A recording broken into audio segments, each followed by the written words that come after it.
Valid. Thank you. Yes. Okay, good morning, everyone. Good morning. Happy second Sunday of Advent. Last Sunday, I shared with the congregation that today I will be highlighting my recent trip to Rwanda in East Africa.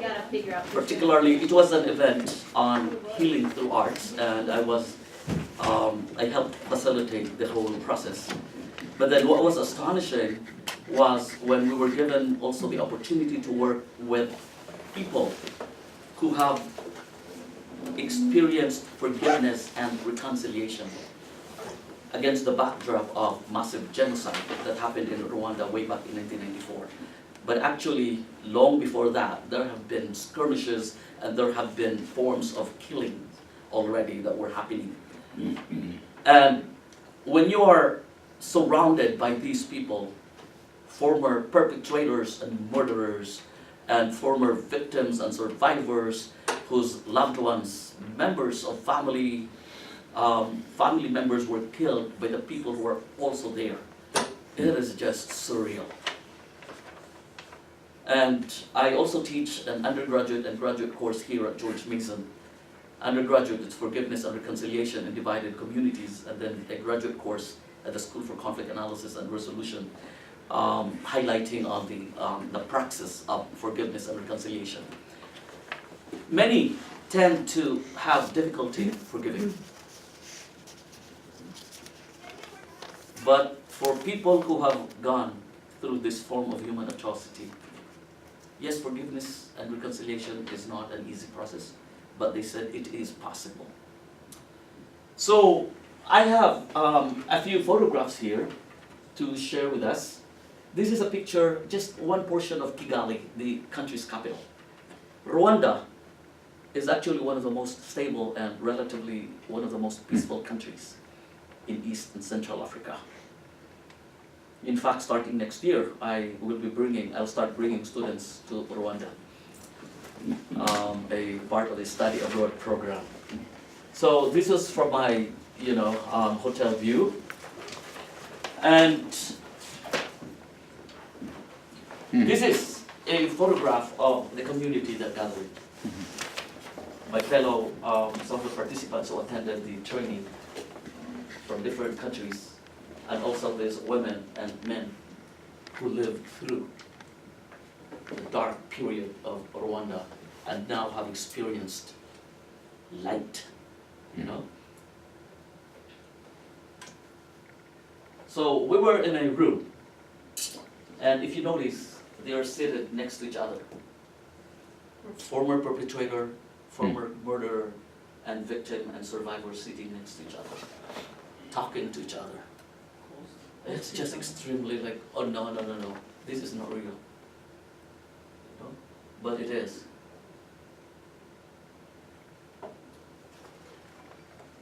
Our partner organization, partner community leader asked, who among you here were victims and survivors of the genocide, and then who among you have lost loved ones and family members? These women stood up. They have already reached that level of publicly acknowledging how much they were devastated and affected. And then when the question was asked, who among you here have murdered members of our community? These men stood up. Wow.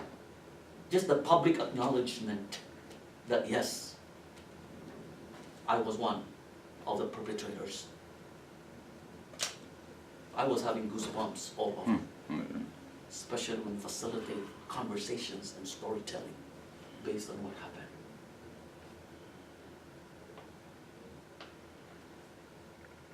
And then this woman was sharing her personal narrative of what life was like during those times, and also how much she was able to overcome feelings of hurt, hatred, and vengeance and retaliation. And then what's astonishing is she let this man who murdered members of her family carry her granddaughter. Just the whole idea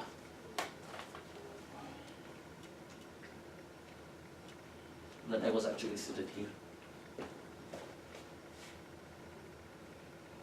And that's me, of course. Mm-hmm.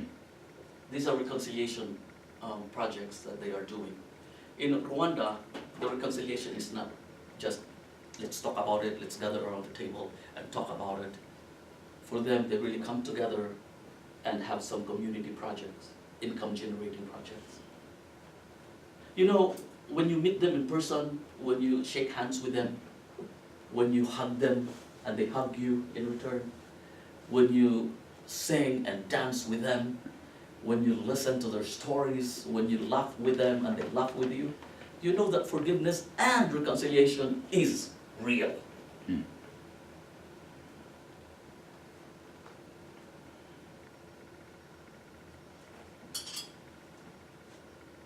Mm-hmm. And then of course, we also spent, you know, an afternoon in Hotel Rwanda. For those of you who have watched that movie, Hotel Rwanda, this is basically it, you know. This was the hotel that was able to rescue and save literally tens and thousands of people. And during the 1994 genocide, the swimming pool, the water in here, actually was made as, you know, the source for not just not bathing, but for drinking and for, you know, drinking and cooking until it, you know, it was finished. Okay. Just to show the artists, you know, their art. Oh, Yeah. that's This is amazing. just phenomenal. How much they're able to transcend that, and now many are back into the aesthetics aspect of their living. Today in Rwanda, let me just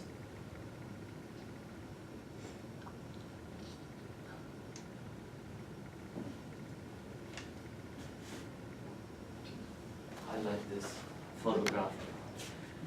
It's a law in Rwanda to not see each other and treat each other based on ethnicity, like I'm Hutu, you are Tutsis. Now it's a law to treat everyone as all. We are all Rwandans. So there's a strong political aspect in political will in addressing the aftermath of the mass genocide. And then their current president, Kagame, actually literally released almost 50,000 murderers who have confessed to their crimes and have asked for forgiveness. Almost 50,000. What other country in the world was able to release their own perpetrators who have acknowledged the wrongdoings and have asked for forgiveness and want to reintegrate in the community? But of course, they have to undergo trainings, you know. The good thing about Rwanda is they have this grassroots approach to bringing about justice. They call it gacaca court, which is totally different from a Western approach to dealing with conflict and between the perpetrator and victim or injured party. For them, that is the approach that works because it's reflective of their culture, it's reflective of who they are as a people. There's so much that the international community could learn from Rwanda, and there's so much that Rwanda has to offer the world, especially when it comes to this one of the most crucial elements that the world so badly needs, and that is reconciliation. They said it's not an easy process, but it is possible. It is possible. What they are trying to capture right now when they say we are all Rwandans is before colonization. And I just learned about this. I've been to Rwanda many times, but this time I learned about this. One of the most pressing questions that I've been having, and that is, before the period of colonization, particularly before Belgians came to Rwanda, all people in Rwanda were actually one.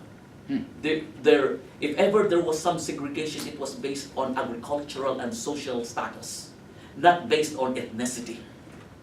And then the Belgian colonizers was actually the one who imposed this whole notion that no, you are this, you belong to the Hutus and the Tutsis.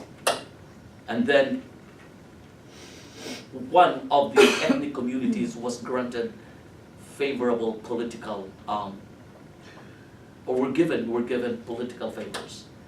And that was part of what triggered the genocide. And now they are trying to recapture who they really are. We are all Rwandans. Because at first, my main struggle was, when you say we are all one, that's a statement of the privilege. It's easy for you to say that because you are not affected. You are the dominant presence. We are all one. Come on, don't talk about our conflict. We are all one. Good for you, because you were not affected. But those who lost loved ones and members of their family, it's very difficult, psychologically speaking, to just say, we are all one. No. People who were victims really have that need to tell the world their story.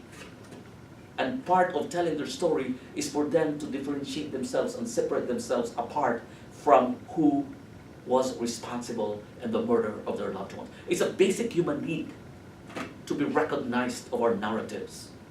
So that was actually my main struggle, but then I realized that actually, no wonder both Tutsis, Twas, and even the Hutus, many of them were very much favorable of this new political move that we are all Rwandans. And of course, many grassroots entities continue, to be facilitated all over the country. So, reconciliation. And this is the focus of our reflection this morning in light of these photographs. Reconciliation, the term reconciliation, I would like to put a hyphen there, reconciliation, actually implies that there was already a community before.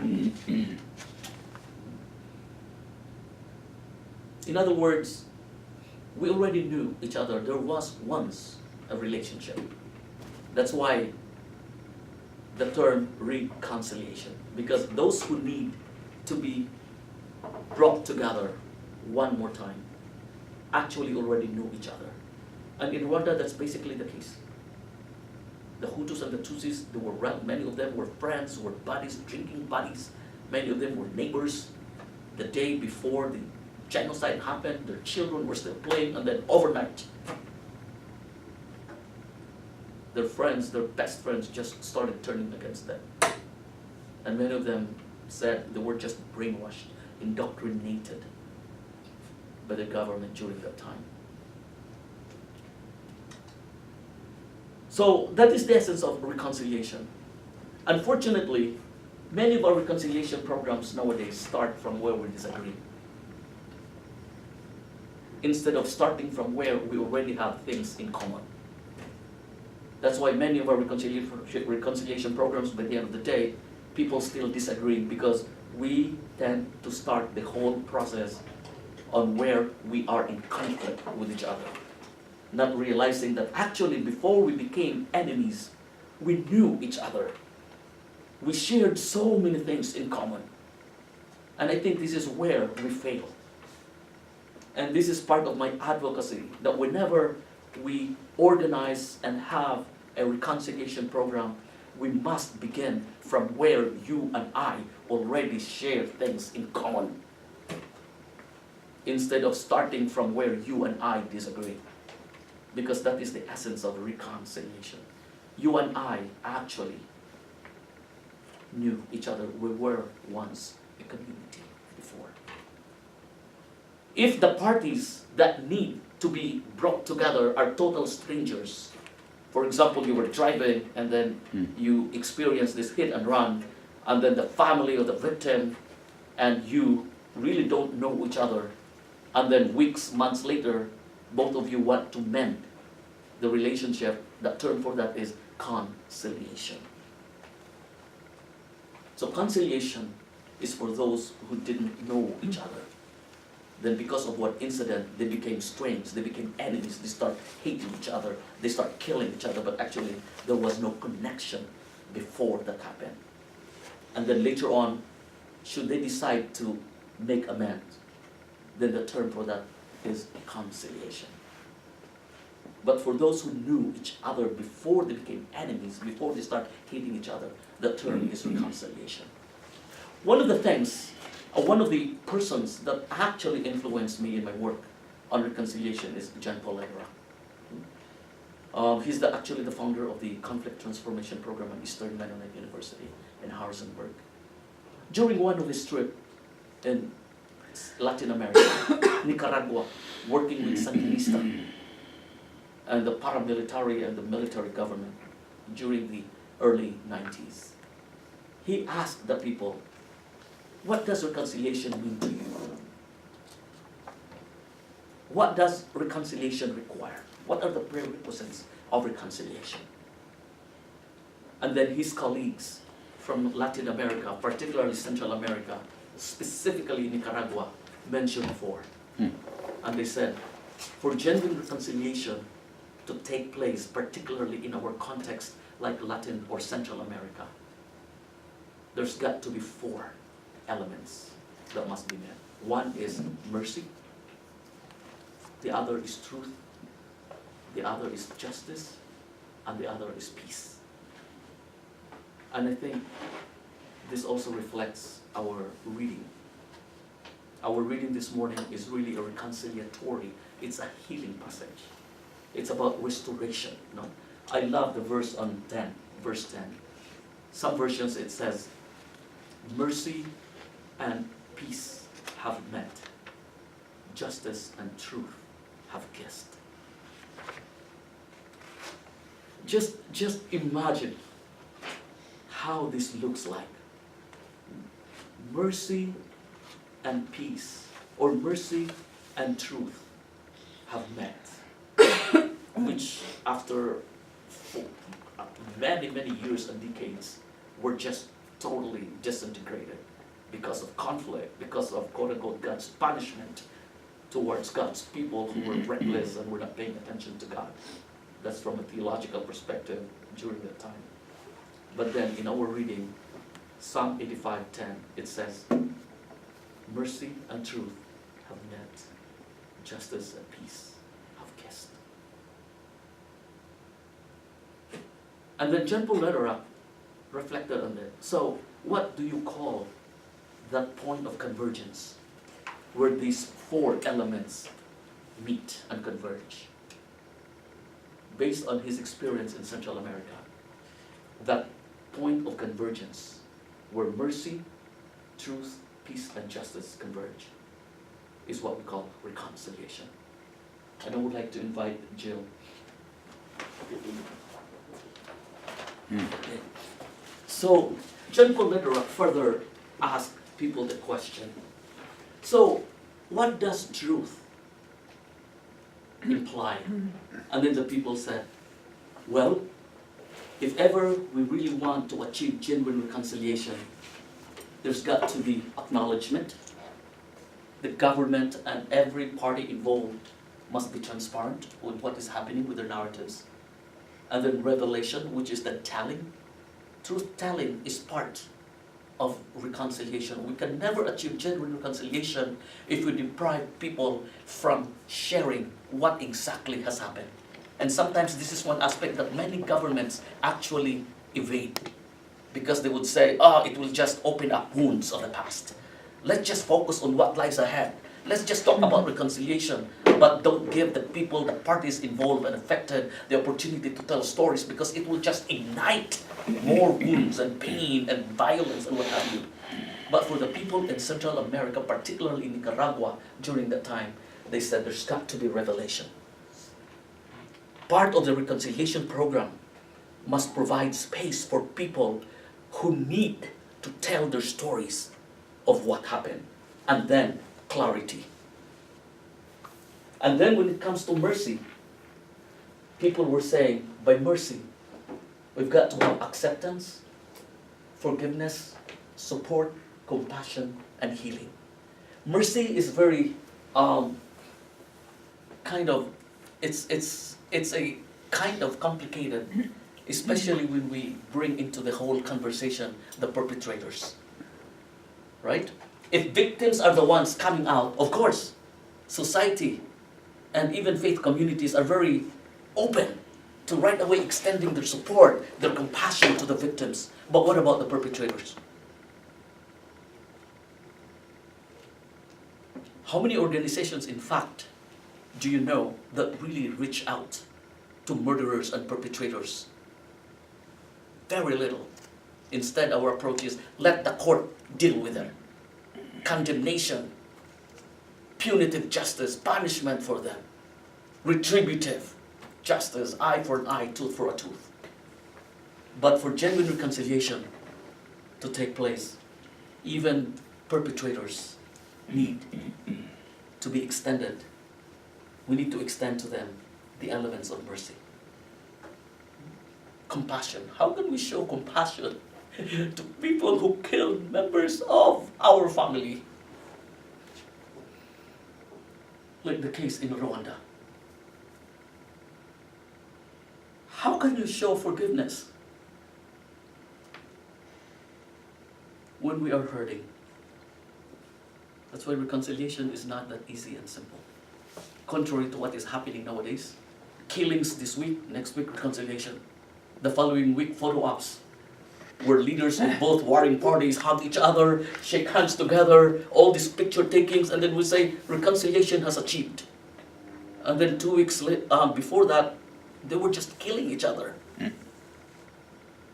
No wonder 3 months down the road, after signing peace agreement, another conflict of similar nature erupts. And people wonder, how come? Our leaders have just signed a peace agreement, and now we have another conflict. I thought reconciliation has achieved. Maybe because something was lacking, something was missing. And then of course for justice, no? Equality, right relationships, making things right, and restitution. What happened in Rwanda is that because many of the perpetrators really were literally poor, and so they don't have any means whatsoever, physical, material resources, to pay the victims and survivors of the crime. What they're doing is many of them have helped build, construct houses for their victims. Many of them have even made a decision as part of the restitution and commitment to really make things right by volunteering to work in the farms of the victims and survivors for years to come. That was part of the restitution. But of course, the main question in restitution is what to do when what is being taken away from us is not the material possession. No? Human dignity, for example, life. How can you really repay back life that you took away? For women who were raped, for women, children who were abused, how can you pay back? How can you make things right?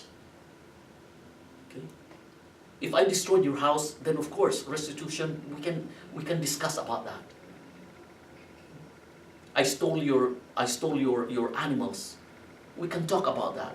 But what if the very thing that was taken away is the human dignity? See? That is another element that we need to be mindful of whenever we really want to achieve reconciliation. And then of course peace, harmony, unity, well-being, security, and respect. Some people think that they can achieve reconciliation by just focusing on justice. Some people think that reconciliation is possible if we only just focus on truth. Forget about justice, forget about mercy. Some people also think that reconciliation is achievable if we just try to be nice and kind and compassionate. But what about justice? Nah, that's too much. Leave it to the activists. Leave it to the, But for John Paul Lederer, these four must be met. In fact, the people in Nicaragua were the ones actually telling him about these things. Okay. Fortunately, thank you so much, Jim. Thank you. Rwanda, to some extent, has gone through that. So much to learn from. And I'll be going back to Rwanda. And privileged, deeply, deeply honored and privileged to be welcomed by these communities. We visited 2 other villages and met different people that also experienced the same. My goodness. so humbling. And sometimes you could think like, my own pains and hurts and anger is just a tiny speck compared to what they go through. But pain is pain regardless of the intensity. So I would like to end our reflection this morning by sharing with you more elements in the whole process of reconciliation and forgiveness. One is there's got to be an honest self-reflection. We're not just talking about national level reconciliation here, even on interpersonal relationship between you and your friends, you and your colleague, me and a member of my family. There's got to be an honest self-reflection involved. What is it that has been done wrong? And then confession. Somehow you verbalize it. You say it, you tell it to the other. Yes, this is what happened. This is what I did. That is part of transparency. And then the element of repentance as well. Feeling sorry or taking remorse for what we have done wrong. And then maybe forgiveness. This is one of the questions I ask my students. Is forgiveness necessary in reconciliation? Or is reconciliation possible without forgiveness?